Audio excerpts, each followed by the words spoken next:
छोटी बहू। ठाकुर जी, यही बात सुन रही हूँ मैं कब से, और कान पक गए हैं मेरे तब से। अब सिर्फ इतना बताइए कि यहाँ इस वक्त आप लोग क्यों आए हैं? हम ये घर छोड़कर नहीं जाएंगे भाभी।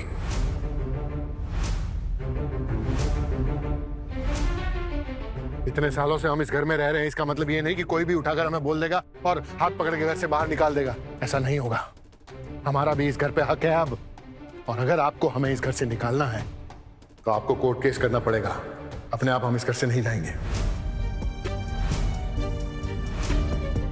देवर जी, अब उम्र हो गई है। आप लोगों को ये कोर्ट केस वगैरह करके मैं परेशान नहीं करना चाहती हूँ। आप लोग जैसे यहाँ पर आए थे वैसे ही रहिए। अगर आप लोगों के यहाँ रहने से मुझे दिक्कत होती ना, तो जब आपके दादा ने ये घर बनवाया था तभी आप लोगों को यहाँ लाने से मना कर देती, लेकिन नहीं किया मैंने। चलिए ठीक है, अब आगे बताइए और क्या कहना है। अब हम आपके साथ नहीं रहना चाहते। क्या कहना चाहती है पिशी मुनी? क्या मतलब आपकी बात का? एक ही छत के नीचे रहते हैं, इसका मतलब ये तो नहीं है कि एक ही साथ सबको खाना पीना पड़ेगा।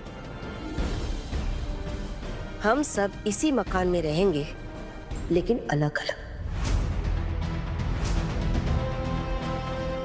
हमारा चूल्हा भी अलग होगा। शायद यही ठीक रहेगा पिशी माँ। आप लोगों को पता नहीं है, लेकिन आपके बड़े बेटे के पास अब नौकरी नहीं रही है।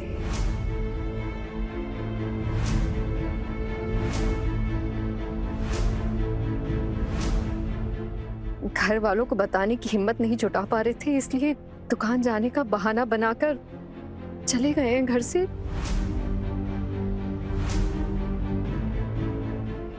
शायद इधर उधर भटक रहे होंगे नौकरी की तलाश में। तो पिशी माँ, अब तो उनके पास नौकरी भी नहीं रही है। अब तो आप सब यही कहेंगे कि आपको हमारा बोझ उठाना पड़ेगा, हमारे खर्चे उठाने पड़ेंगे। इससे अच्छा तो यही है कि हम अपनी जिम्मेदारी खुद ही उठा लें। हमारे पास जितना भी है ना, हम उसमें अपना पालन पोषण कर लेंगे। और मुझे ना आपके बेटे पर पूरा भरोसा है। वो कुछ ना कुछ करके जल्द से जल्द कोई ना कोई नौकरी तो ढूंढ ही लेंगे, अपने परिवार का पेट पालने के लिए। उन्होंने अपनी जिम्मेदारी से कभी मुंह नहीं मोड़ा है। जितना भी किया है ना, दिल से अपनी पत्नी और अपनी बेटी के लिए किया है।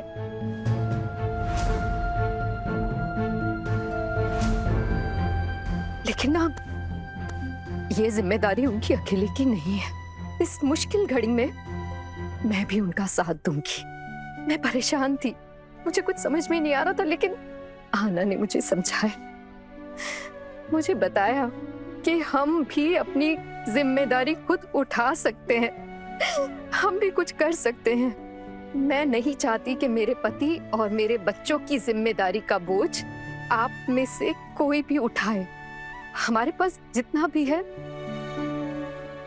हम गुजारा कर लेंगे उसमें।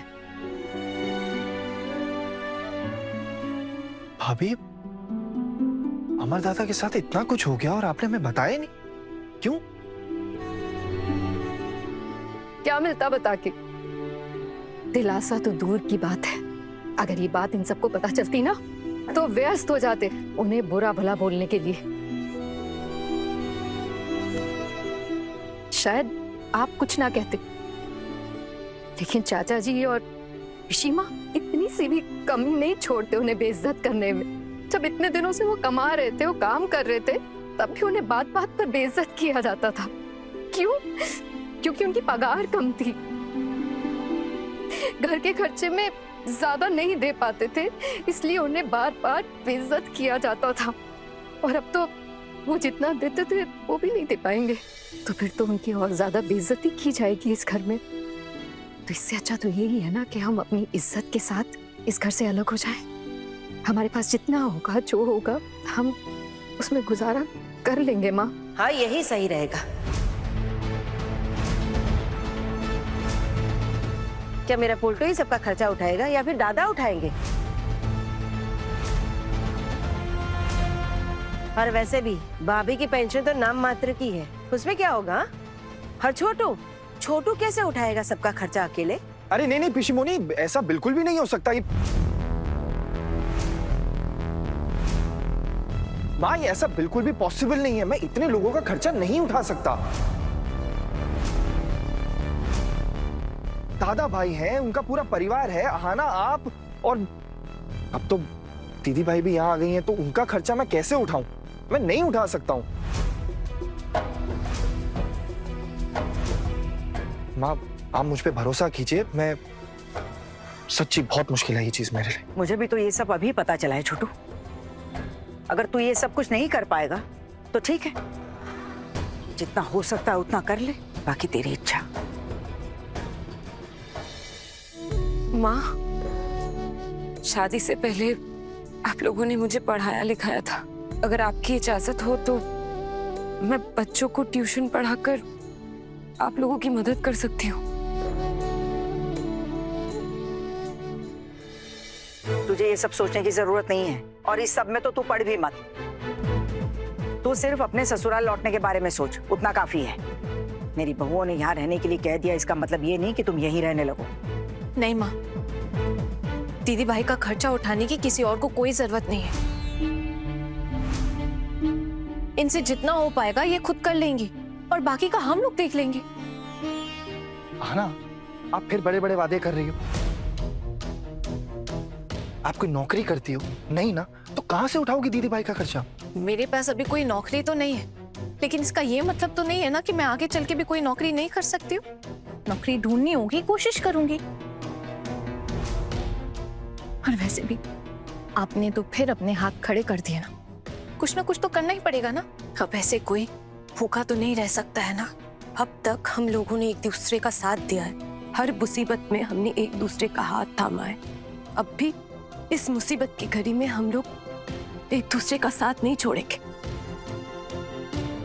मुझे अपने पति पर पूरा भरोसा है, वो भी बड़ी माँ को छोड़ के नहीं जाना चाहते, साथ रहेंगे वो भी। तुम्हारे कहने का क्या मतलब है कि मेरा बेटा मेरे ऊपर खर्चा न करके भाभी की गृहस्थी पे खर्चा करेगा? वाह! नहीं बाबा, मैं ये नहीं कहना चाहती हूँ। मैं बस इतना कहना चाहती हूँ कि बड़ी माँ को छोड़कर अलग नहीं रहना चाहती, और ना तो आप लोगों के साथ अलग गृहस्थी संभालना चाहती हूँ। मिता, तुझे हमारी फिक्र करने की जरूरत नहीं है, और तू बिल्कुल भी चिंता मत कर। तेरी बड़ी माँ इतनी कमजोर नहीं है, संभाल लेगी सब कुछ। एक स्त्री का यही धर्म होता है, अपने सास ससुर की सेवा करना, अपने पति का साथ देना। तू बस उतना कर। बड़ी माँ, धर्म तो और भी बहुत कुछ कहता है। इतने दिनों तक आपने इन सबको अपने सीने से लगा कर रखा है। जिन लोगों के लिए आपने अपना सब कुछ दांव पर लगा दिया, आज वही लोग आपको मुसीबत में फंसा कर भाग रहे। क्या ये धर्म है? घर की बेटी के साथ इतना घटिया बर्ताव किया जा रहा है, और आप भी तो कम नहीं कर रही है ना बड़ी माँ। आप भी चाहती है ना कि दीदी भाई ये घर छोड़कर चली जाए ये ससुराल, उस ससुराल जहाँ पे इनके साथ इतना बुरा बर्ताव किया जाता है, इतना सताया जाता है, बेइज्जती की जाती है, यहाँ तक कि इनकी जान को खतरा भी है वहां पर। अगर दीदी भाई मेरी ससुर जी, सासू माँ और पिशी माँ की सगी बेटी होती, तब भी क्या इनके साथ यही किया जाता? नहीं बड़ी माँ, अगर आप लोगों के लिए यही धर्म है तो आप लोग अपना धर्म पालन कीजिए, पर मेरे लिए जो धर्म है मैं उसका पालन करूंगी। बस करो, बहुत लेक्चर हो गया तुम्हारा। और पारो, तुम क्या करने वाली हो? मैं भी मीता का ही रास्ता चुनूंगी।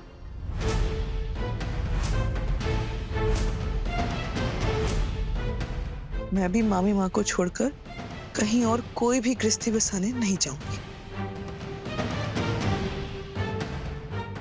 मेरा पोल्टू तेरे खर्चे के लिए एक फूटी कौड़ी भी नहीं देखा।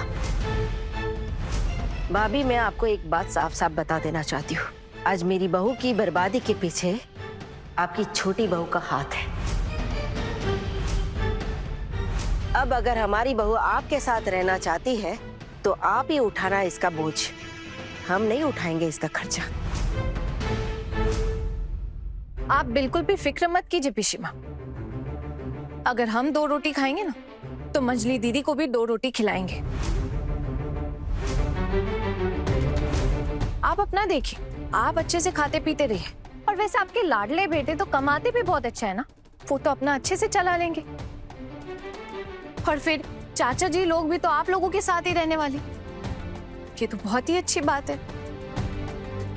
चलिए कर लीजिए आप लोग जैसा चाहते हैं, देखते हम भी आप सब लोग कैसे रह रहे हैं। तुम मुझे डरा रही हो क्या? छोटू, अपनी बीवी को बोल कि मेरे साथ जुबान ना लड़ाए फालतू की। चुप रहने के लिए बोल इसे। अरे मैं क्या समझाऊं पोल्टू दादा? आना कुछ सुनती है मेरी जो मैं उसे समझाऊं?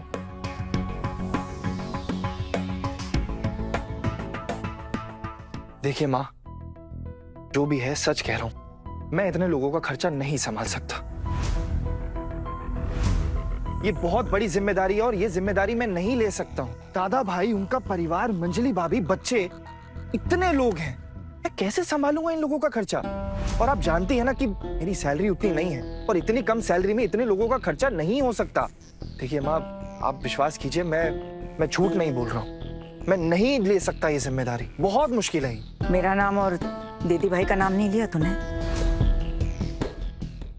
माँ, आपका नाम कैसे लूं? आपकी जिम्मेदारी उठाना तो मेरा कर्तव्य है ना, और आना की भी, लेकिन बाकी लोगों की जिम्मेदारी उठाना मेरा कर्तव्य नहीं है। आप काम का इतनी टेंशन क्यों ले रहे हैं? माँ ने आपसे कहा ना कि आपसे जितना बन पाएगा आप उतना दीजिएगा, ज्यादा घर खर्च देने की जरूरत नहीं है। आप प्लीज चिंता मत कीजिए।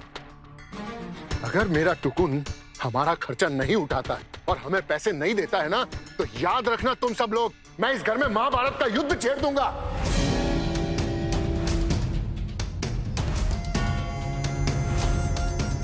मुझसे बुरा कोई नहीं होगा, और तुम्हें तो मैं उसके बाद इस घर से निकाल के ही रहूंगा, याद रखना तुम लड़की।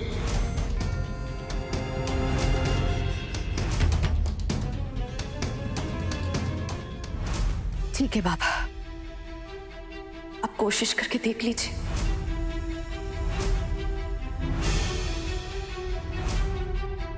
मैं आपके बेटे की जिम्मेदारी हूँ, मैं कहीं भी रहूं, कैसे भी रहूं, मुझे पता है वो जरूर मेरे खर्चे उठाएंगे।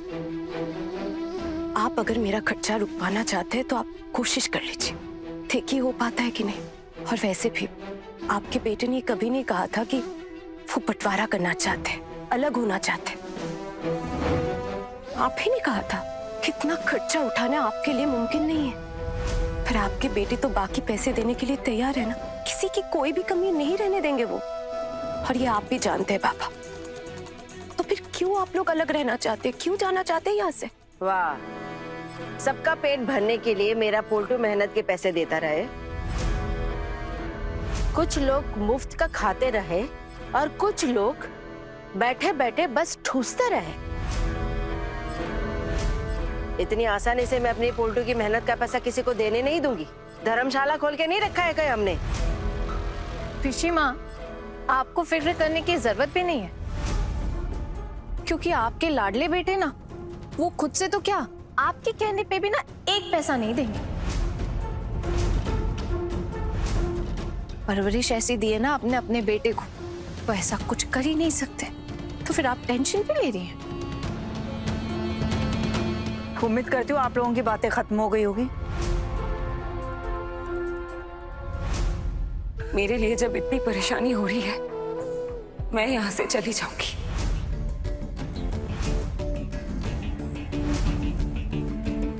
आना, इस बार तुम भी मुझे मत रोकना। नहीं दीदी भाई, मैं आपको किसी भी हालत में वहां नहीं जाने दूंगी। मैंने देखा है उन लोगों ने आपकी क्या हालत कर दी थी। अगर मेरी किस्मत में ये लिखा है तो यही सही। अपनी किस्मत तो मैंने खुद ही चुना था। अगर अब वहां नहीं रह सकती तो इसका मतलब ये तो नहीं कि मैं यहाँ आकर अपने मायके वालों पर बोझ बन के रह जाऊं। मैंने सोच लिया आप लोग बस कुछ ही दिनों के लिए मुझे यहाँ लेकर आए हैं। चाचा जी, उनके श्राद्ध का काम खत्म होते ही मैं वापस लौट जाऊंगी। भाभी या मुझे जितना भी रोकने की कोशिश करे, मैं नहीं रुकूंगी। बस कुछ दिनों की बात है। आप में से किसी को भी मेरा बोझ उठाने की कोई जरूरत नहीं है। यही मेरा आखिरी फैसला है। तू जो यहाँ मुंह उठाकर चली आई है, तूने सोचा है कि मोहल्ले वालों से हमें क्या क्या सुनना पड़ रहा है तेरे बारे में? जरा सोचा है तूने कि जिस परिवार से तू नाता तोड़कर चली गई, रिश्ता तोड़कर चली गई, आज थोड़ी सी मुसीबत क्या आई तेरे ऊपर, तुझसे मिलने कोई आ गया तो तू उनके सर पे बैठकर आ गई? क्या अच्छा नहीं किया तूने? दीदी भाई, वैसे चाचा जी सही बोल रहे हैं, आपको एक बार आने से पहले सोच लेना चाहिए था।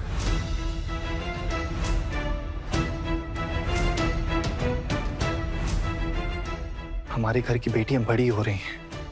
वैसे भी आपके नाम पर जो दाग लगा था, लोग अभी भी उस बारे में बात कर रहे हैं। आपको नहीं लगता कि जब उनकी शादी होगी बच्चों की तो बहुत मुश्किलें होंगी उसमें? छोटू, ये बात तूने कह दी?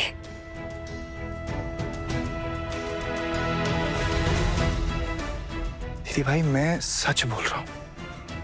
मुझे नहीं लगता कि आपको बुरा लगना चाहिए। मेरी बेटी एक लड़के को पसंद करके उससे शादी करके इस घर से गई थी, और वो तो कई साल पुरानी बात है।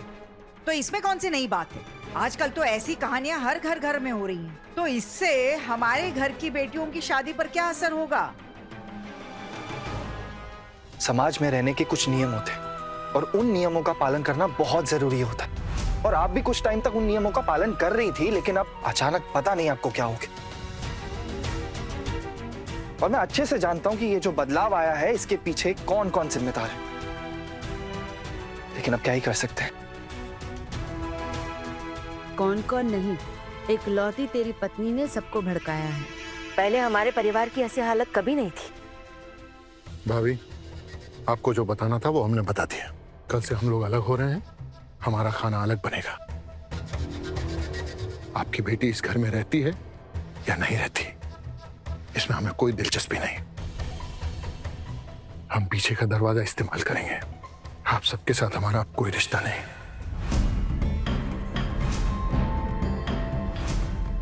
ये घर टूट गया भाभी, और इसके टूटने की जो वजह है ना, सिर्फ और सिर्फ आपके घर की इस छोटी बहू की वजह से, इसी की वजह से हुआ है सब कुछ।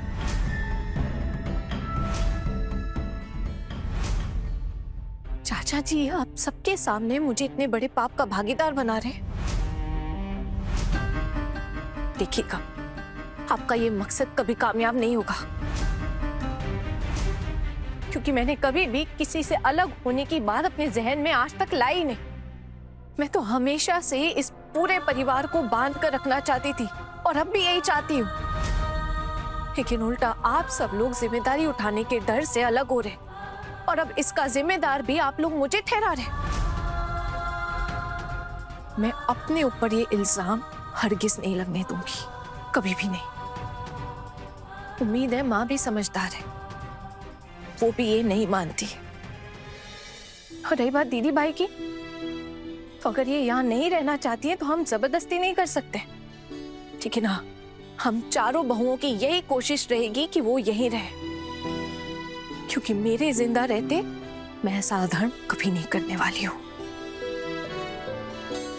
बहुत कर लिया आप लोगों ने मेरे लिए। मैं नहीं चाहती कि और कोई भी कुछ भी करे मेरे लिए। मुझे मेरा फैसला खुद लेने दीजिए। अब आप लोगों के भरोसे मैं जी तो नहीं सकती। मुझे भी अपना देखना पड़ेगा। हाँ ना, बोल लिया तुमने जो बोलना था।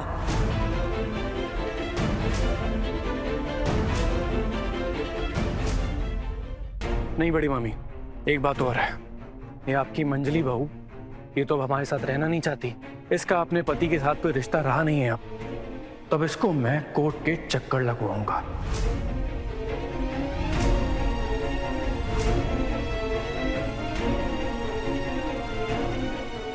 इसके पंख काटने का समय अब आ चुका है।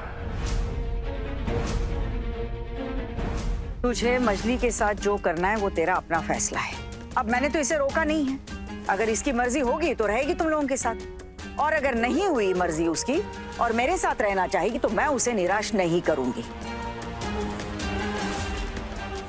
अगर 2 मुट्ठी चावल पकते हैं इस घर में तो उसी में से बांट कर हम खा लेंगे। अगर घर में एक ही रोटी पकती है तो उसे भी बराबर हिस्से में बांटकर खुशी खुशी वो खाएंगे। यही मेरा फर्ज है और यही धर्म है। और उम्मीद करती हूँ ये बात तेरी समझ में आई होगी। और अब मैं नहीं चाहती कि इन सब मामलों में तुम लोग मुझे घसीटो। आखिरकार आपने मेरे परिवार को तोड़ ही दिया ना।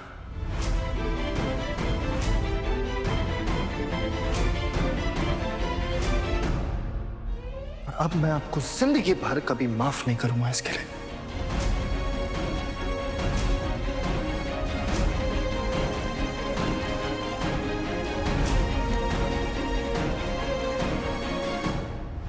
वाह, आप भी तो पोल्टू दा और चाचा जी की सुर में गाने लगे हैं।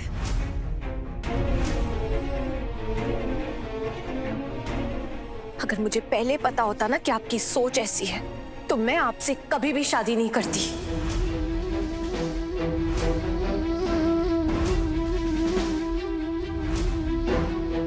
खैर, अब क्या ही कर सकते हैं कि जो थोड़ी बहुत अच्छाई बाकी है ना आपके अंदर, जिससे आप कभी कभी सही काम और सही बात कर लेते हैं। बस मैं आशा रखती हूँ एक दिन आप समझ पाएंगे कि इस घर में आज जो कुछ भी हुआ है ना, वो एक साजिश है, फैमिली पॉलिटिक्स है। मुझे दोषी ठहराया गया है, लेकिन मैं इन सब के लिए जरा भी जिम्मेदार नहीं हूं।